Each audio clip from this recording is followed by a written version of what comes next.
Hello everyone, welcome to learning science.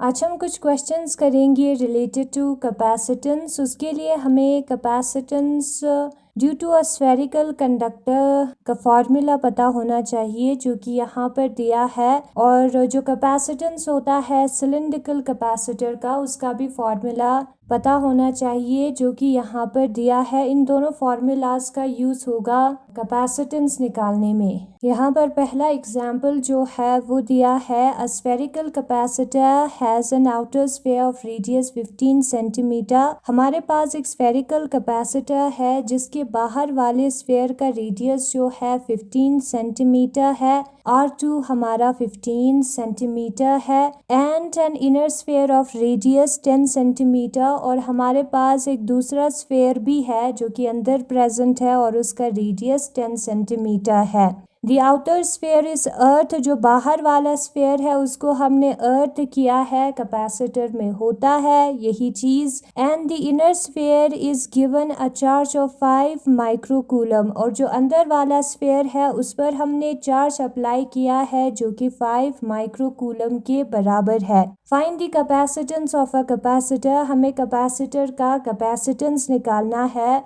और solution यहाँ पर दिया है, इसी चीज़ को हम कॉपी पर करेंगे। तो सबसे पहले जो भी चीज़ें क्वेश्चन में दी है उसको हमें करना है। गिवन R1 जो है वो 10 सेंटीमीटर के बराबर है, R2 जो है वो 15 सेंटीमीटर के बराबर है। सेंटी का मतलब होता है 10 रेज टू पावर -2, तो सेंटी के जगह पर हम 10 रेज टू पावर -2 पुट करेंगे। तो कितना मिलेगा हमें?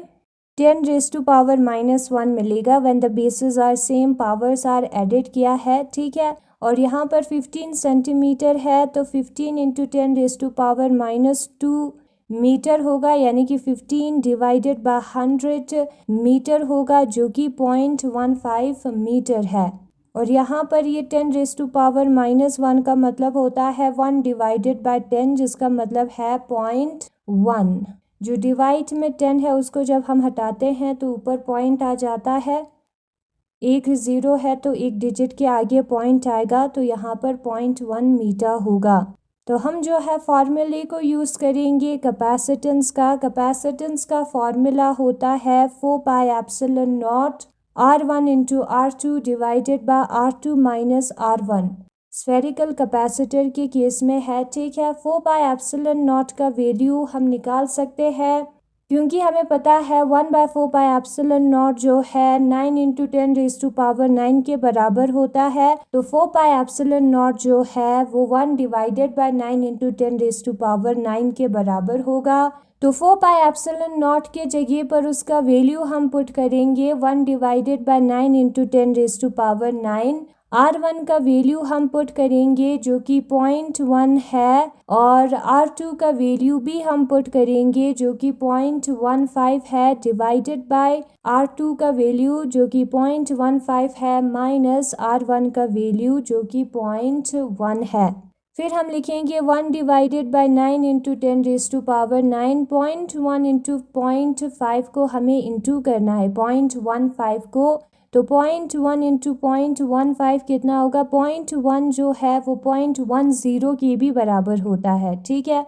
5 zeros are 0, 5 ones are 5, 5 zeros are 0, और यहाँ पर आएगा cross 1 zeros are 0, 1 ones are 1, 1 और 1 zeros are 0। फिर आएगा double cross 0 zeros are 0, 0 ones are 0 और 0 zeros are 0। फिर हम प्लस करेंगे तो यहाँ पर 0 आएगा और यहाँ पर 5 और यहाँ पर 1, इन सारे टर्म्स को प्लस करेंगे तो 0 और यहाँ पर 0। पॉइंट के बाद 2 डिजिट और 2 डिजिट हो गया 4 डिजिट, तो 4 डिजिट के आगे हमारा पॉइंट आएगा, तो हम यहाँ पर लिखेंगे आंसर को जो कि बराबर है 0.0150, 0150 है, ठीक है। फिर डिवाइड हम लिखेंगे, फिर उसके बाद हमें क्या करना है? 0.15 को माइनस करना है 0.10 से। तो हम माइनस करते हैं 5 में से 0 को जब हम माइनस करेंगे तो 5 आएगा, 1 में से 1 को माइनस करेंगे तो 0 आएगा। तो यहाँ पर हमें मिलेगा 0.05। 0.15 को जब हम 0.1 के साथ माइनस करते हैं तो आता है 0.05। फिर 1 divided by 9 into 10 raise to power 9, इस वाले टर्म को लिखते हैं 0.015। 0 को नहीं लिखेंगे तो चलेगा, ठीक है, ऐसा हम कर सकते हैं। फिर हम इसी टर्म को रिपीट लिखेंगे। इस वाले टर्म को हम ऐसे लिख सकते हैं 15 या 015 डिवाइडेड बाय 1000, क्योंकि पॉइंट के बाद 3 ज़ीरो है तो डिवाइडेड बाय 1000 आएगा। यहाँ पर पॉइंट के बाद 2 ज़ीरो है तो डिवाइडेड बाय 100 आएगा। जब हम पॉइंट को हटाएंगे, इंटू करेंगे तो उल्टा लिखना होगा, ठीक है। 0.05 जो है वो बराबर होता है 0.5 डिवाइडेड बाय 100। पॉइंट के बाद 2 डिजिट है तो 2 ज़ीरो आएंगे डिवाइड में। फिर 0 को नहीं लिखेंगे, 0.5 और 5 सेम होता है, ठीक है। तो 5 डिवाइडेड बाय 100 आता है, लेकिन यहाँ पर हमने इंटू का यूज़ किया है तो 100 डिवाइडेड बाय 5 आएगा। 100 और 100 हो जाएगा कैंसिल, बचेगा 15। आगे का 0 नहीं लिखेंगे तो चलेगा, divided by 10 into 1 divided bye 5। 5 1 ज़ा 5, 5 3 ज़ा 15 होता है तो 3 डिवाइडेड बाय 10 यहाँ पर बचेगा। तो हम लिखेंगे 1 divided by 9 into 10 raise to power 9। फिर उसके बाद 3 डिवाइडेड बाय 10 आएगा इंटू 1 डिवाइडेड बाय 1। 3 1 ज़ा 3, 10 1 ज़ा 10 होता है तो हमें मिलेगा 1 divided by 9 into 10 raise to power 9। फिर 3 डिवाइडेड बाय 10 आएगा। 3 1 ज़ा 3, 3 3 ज़ा 9 होता है तो 1 divided by 9 into 10 raise to power 9 और 10 raise to power 1। When the bases are same, powers are added करना है तो हम करते हैं, ऊपर 1 इंटू 1 1 होगा, ठीक है। 10 raise to power 9 into 10 raise to power 1, ठीक है। फिर 1 divided by 3 into 10 raise to power 10 आएगा। 9 प्लस 1 10 होता है। When the bases are same, powers are added. 1 divided by 3, इस टर्म को ऊपर लेकर जाएंगे तो -10 बन जाएगा, ठीक है। 10 रेज़ टू पावर -10 बन जाएगा। 1 डिवाइडेड बाय 3 हम निकालते हैं, 1 को 3 से डिवाइड करना है, पॉइंट लगाना होगा तो आएगा 0। 3 3 ज़ा 9 होता है, 1 बचेगा। पॉइंट पहले से लगाया है तो हम यहाँ पर 0 ऐड कर सकते हैं। 3 3 ज़ा 9 होता है, 1 बचेगा, यानी कि पॉइंट 3 3 कंटिन्यूसली आएगा, ठीक है।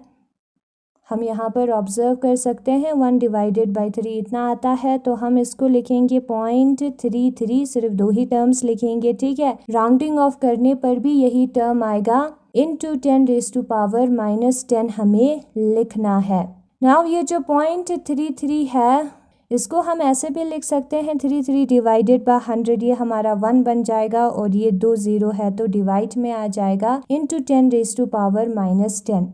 तो इसको हम ऐसे लिखेंगे 33 डिवाइडेड बाय 10 का square into 10 raise to power -10, जो कि हमारा बराबर आएगा 33 इंटू 10 रेज़ टू पावर -2। जो 2 है उसको ऊपर लेके गए हैं, ठीक है। और when the basis are same, powers are added करना है, -2 -10 जो है वो -12 होगा, तो 33 इंटू 10 रेज़ टू पावर -12, ठीक है। कैपेसिटेंस है तो फैरेड आएगा unit, 33 into 10 raise to power -12 farad आता है। 10 रेज़ टू पावर -12 का मतलब होता है पीको, जिसको हम पी से डिनोट करते हैं, तो इसके जगह पर हम पीको फैरेड लिख सकते हैं, ठीक है। 33 पीको फैरेड हमारा आंसर है, यहाँ पर पीको है। दूसरा क्वेश्चन है, the outer cylinder of a cylindrical capacitor of length 0.15 metre and radii 1.61 centimetre. जो आउटर सिलेंडर है उसका लेंथ और रेडियाई दिया है, और ये हमारे इनर सिलेंडर का रेडियाई है, याद रखना है, ठीक है। आउटर सिलेंडर का अर्थिंग होता है तो उसको अर्थ किया है, और इनर सिलेंडर पर हमने 1.18 चार्ज अप्लाई किया है। तो ये हमारा लेंथ और रेडियाई है आउटर सिलेंडर का, इनर का, और जिसको हमने अर्थ किया है, और उस पर इनर सिलेंडर पर हमने इतना चार्ज अप्लाई किया है। हमें कैपेसिटेंस निकालना है कैपेसिटर का, और पोटेंशियल निकालना है inner cylinder of the capacitor का, ठीक है। तो यहाँ पर ये जो लेंथ है वो दिया है, R1 और R2 दोनों दिया है, ठीक है। क्लियरली क्वेश्चन को देखना है, थोड़ा सा मिस्टेक है लेकिन समझ में आ जाएगा, और चार्ज प्लस क्यू भी दिया है। तो इन्हीं का यूज करके हम सबसे पहले कैपेसिटेंस निकालेंगे जिसका फॉर्मूला यहाँ पर दिया है। सिलेंड्रिकल शेप के लिए इस वाले फॉर्मूले को यूज़ करना है और पोटेंशियल का फॉर्मूला भी यहाँ पर दिया है। दोनों को यूज़ करके हम निकालेंगे कैपेसिटेंस और पोटेंशियल। तो इस क्वेश्चन को हम करते हैं। यहाँ पर जो है ये जो है इनर का क्या है, रेडाई है। तो लिखते हैं हम गिवन को यहाँ पर L जो है 0.15 मीटर के बराबर होता है। R1 जो है वो 1.61 रेडियस नंबर सेकेंड जो है, जो कि बड़ा होगा डेफिनेटली, 61 सेंटीमीटर के बराबर है। और अंदर वाला रेडियस नंबर 1 जो है वो 1.5 सेंटीमीटर के बराबर है। और जो अंदर वाले सिलेंडर पर हमने चार्ज अप्लाई किया है वो है 1.18 माइक्रोकूलम। अब यहाँ पर हमें क्या करना है, यहाँ पर हमें लिखना है 1.61 सेंटी के जगह पर हमें 10⁻⁻² लिखना है। तो यहाँ पर 10⁻⁻² मीटर हम लिखेंगे। यहाँ पर 1.5 हम लिखेंगे सेंटी की जगह पर, उसका वैल्यू मीटर हम लिखेंगे। और यहाँ पर माइक्रो है तो माइक्रो का वैल्यू कितना होता है, माइक्रो बराबर होता है 10⁻⁻6 के। तो माइक्रो के जगह पर हम 10⁻⁻6 मीटर लिखेंगे। लिखते हैं कैपेसिटेंस को। कैपेसिटेंस का फॉर्मूला यहाँ पर अभी हमने देखा था 2πε0 L डिवाइडेड बाय log R2 डिवाइडेड बाय R1 के बराबर होता है। ठीक है, इस वाले फॉर्मूले को हम 2 से इंटू और डिवाइड कर सकते हैं। यस कर सकते हैं, ये दोनों कैंसिल हो जाएगा, यही नंबर वापस आएगा। ऐसा हमने क्यों किया है, ताकि हमें 4πε0 मिले। उसका वैल्यू हमें पता है जो कि बराबर है 1 डिवाइडेड बाय 9 इंटू 10⁻⁹। ठीक है, तो 2 2 होता है 4, 4πε0 हमें मिल गया। L डिवाइडेड बाय 2 log E log to the base E R2 डिवाइडेड बाय R1 होता है। जो log to the base E है उसको अगर हम log टू द बेस 10 में जब कन्वर्ट करते हैं तो उसको 2.303 से इंटू करना होता है। ठीक है, यहाँ पर हम सपोज करते हैं x है तो हम इंटू करेंगे दोनों को, तो कितना मिलेगा हमें। ठीक है, तो log ऑफ x के जगह पर हमें लिखना है 2.303 log बेस 10 x यहाँ पर R2 डिवाइडेड बाय R1 है। ठीक है, जब हम बेस को 10 में कन्वर्ट करते हैं e के जगह पर, तब हमें 2.303 से इंटू करना होता है। ये हमारा फार्मूला है, बाकी और कुछ भी चेंज नहीं हुआ है। फिर उसके बाद हम क्या करेंगे, 4πε0 का वैल्यू पुट करेंगे जो कि 1 डिवाइडेड बाय 9 इंटू 10⁻9 के बराबर है। L का वैल्यू हम पुट करेंगे जो कि 0.15 मीटर है। ठीक है, मीटर को नहीं लिखना है, सिर्फ नंबर्स को लिखेंगे। 2 into 2.303 log to the base 10 हमें लिखना है। R2 का वैल्यू हम पुट करेंगे। R2 का वैल्यू हमें मिला था 1.61 इंटू 10⁻⁻² और R1 का वैल्यू भी हमें मिला है जो कि बराबर है 1.5 इंटू 10⁻⁻²। और ये जो 10⁻⁻² है उसको हमें कैंसिल करना है। तो कितना मिलेगा, 1 divided by 9 into 10⁻9 into 0.15 divided by, इन दोनों को हमें डिवाइड करना है। पहले हम इसको डिवाइड करके कैलकुलेटर से डायरेक्टली निकालेंगे। ठीक है, हम ऐसे भी लिख सकते हैं 1.61 को 161 डिवाइडेड बाय 100 और 1.5 को 15 डिवाइडेड बाय 10। जब हम इंटू करते हैं डिवाइड के जगह पर तब उल्टा लिखना होता है, 0 और 0 हो जाएगा cancel. 161 into 1 divided by 10 into 15 आएगा जो कि 161 इंटू 150 होगा। इन दोनों को डिवाइड कर सकते हैं या डायरेक्ट ये जो 2 पॉइंट है उसको डिवाइड कर सकते हैं। ठीक है, तो वो कितना आता है, 1.07 आता है। तो उसी वैल्यू को पुट किया है और 2.303 को 2 से इंटू किया है जो कि हमारा 4.606 आता है। Okay, log to the base 10 1.07 का वैल्यू 0.029 है, उसको हम पुट करेंगे। इनटू डिवाइड करके हमें आंसर निकालना है, लेकिन वो जो है बुक के आंसर से सेम नहीं आता है। जब हम ऐसे करते हैं इस क्वेश्चन को, मैंने इंटू किया, ठीक है, इन तीनों नंबर को इंटू किया 10⁻⁻ को तो यूँ ही रखना होता है। ठीक है, वो अलग है। इन तीनों को इंटू किया तो मुझे मिला 1.20, ठीक है। और इन दोनों को डिवाइड किया तो बुक में जो आंसर था वो नहीं मिला, ठीक है। तो प्रॉब्लम कहाँ हुई है, यहाँ पर मैंने सिर्फ 2 डिजिट लिया है। तीसरा डिजिट जब हम लेते हैं इसको डिवाइड करते वक्त जो तीसरा डिजिट हमें मिलता है तो आंसर सेम आता है। तो यहाँ पर मैंने 3 भी लिया, फिर लॉग ऑफ ये 3 निकालना होता है तो आंसर बिल्कुल चेंज हो जाता है, ये वाला मिलता है इसके जगह पर, ठीक है। जब हम 3 जो टर्म है लास्ट पे जो चौथा टर्म है उसको लिखते हैं तो यहाँ पर इस वाले टर्म को लिखना होगा 0.0306, ठीक है। तो ऐसे फ़र्क पड़ता है आंसर पर डिजिट के लेने या ना लेने से। फिर इन तीनों को इंटू करेंगे तो 1.268 आता है, फिर हम इन दोनों को डिवाइड करेंगे तो 0.118 आता है। ज़ीरो भी हम लिख सकते हैं आगे, पॉइंट के आगे ज़ीरो लगाएंगे कोई फ़र्क नहीं पड़ेगा, फैरेड होगा क्योंकि हम कैपेसिटेंस मेजर कर रहे हैं, ठीक है। ये वाला आंसर निकालने के लिए एक डिजिट मैंने एक्स्ट्रा ऐड किया है ताकि बुक के आंसर से सेम हो। राउंडिंग ऑफ करेंगे तो सिमिलर ही निकलेगा, लेकिन बुक के आंसर से सेम निकालना है तो चौथा जो डिजिट है उसको भी मैंने लिखा है। नाउ कैपेसिटेंस का वैल्यू हमें इतना मिला, अभी हमने यहाँ पर निकाला था, ठीक है। अब इस वाले टर्म को 0.118 को 118 डिवाइडेड बाय पॉइंट का मतलब होता है 1, उसके बाद 3 डिजिट है 118 तो 3 0 आएगा, डिवाइडेड बाय 1000, 3 0 आएगा क्योंकि 3 डिजिट है, इसके बराबर होता है, ठीक है। 0.118 जो है इस वाले टर्म के बराबर होता है इंटू 10⁻⁻9 इंटू 10⁻⁻9 हमें लिखना है फैरेड। 1000 की जगह पर 10⁻³ हम लिख सकते हैं, और ये जो 10⁻³ डिवाइड में है उसको जब हम ऊपर लेकर जाएंगे तो -3 बन जाएगा। फिर when the basis are same powers are added करना है, -3 plus -9 plus into minus minus होता है, -3 -9 आएगा तो नंबर्स जो है प्लस हो जाएंगे, 3 + 9 होगा 12, साइन माइनस ही रहेगा तो 10⁻⁻12 आएगा, ठीक है। तो 118 इंटू 10⁻⁻12 फैरेड आता है। 10⁻⁻12 जो है वो पीको होता है, पीको के बराबर होता है, तो उसके जगह पर हम पीको फैरेड लिखेंगे जिसको हम पी से डिनोट करते हैं, ठीक है।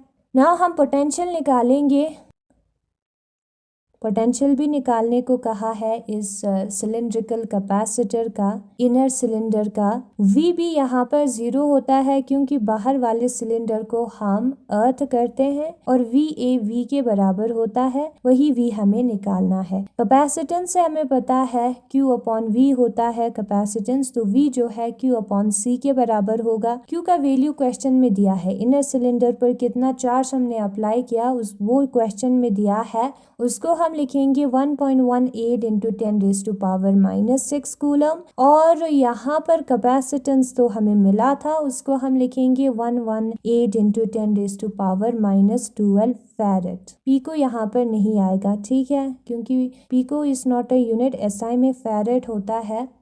1.18 और 118 को एक साथ हम लिखेंगे, 10⁻⁻6 + 12 बन जाएगा। ये जो नीचे 12 है उसको जब हम ऊपर लेकर जाएंगे, ठीक है, और हम पोटेंशियल निकाल रहे हैं तो यूनिट वोल्ट होगा। इस टर्म को यूं ही लिखेंगे, 12 में से 6 जब हम माइनस करते हैं तो कितना आता है, 6 आता है, तो 10⁻6 वोल्ट आएगा। 1.18 को हमें कैसे लिखना है, 1.18 को हम ऐसे भी लिख सकते हैं 118 डिवाइडेड बाय 100 करके, पॉइंट हमारा 1 है, 2 डिजिट है तो 0, 2 0 आ जाएगा। और ये वाला जो टर्म डिवाइड में 118 है उसको हम ऐसे इंटू करके 1 डिवाइडेड बाय 118 करके लिख सकते हैं, ये दोनों सेम है तो कैंसिल हो जाएगा, बचेगा क्या, 1 डिवाइडेड बाय 100 इंटू 10⁻6। 100 का मतलब होता है 10 का स्क्वायर, वही हमने लिखा है, उसको हम ऊपर लेकर जाएंगे तो 10 का पावर -2 बन जाएगा, और 10 का पावर 6 है, 6 - 2 हमें करना होगा, -2 + 6 when the basis are same powers are added किया है जो कि 4 आएगा,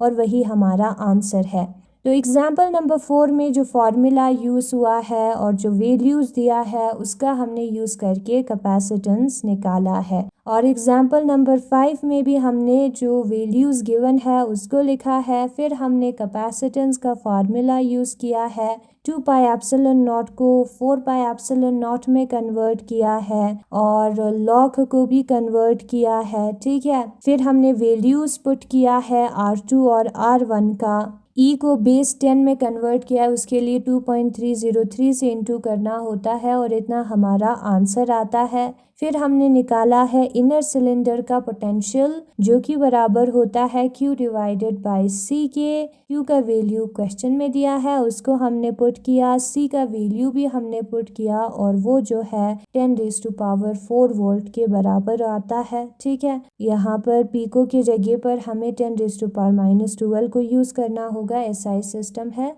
तो इतना हमारा आंसर आता है।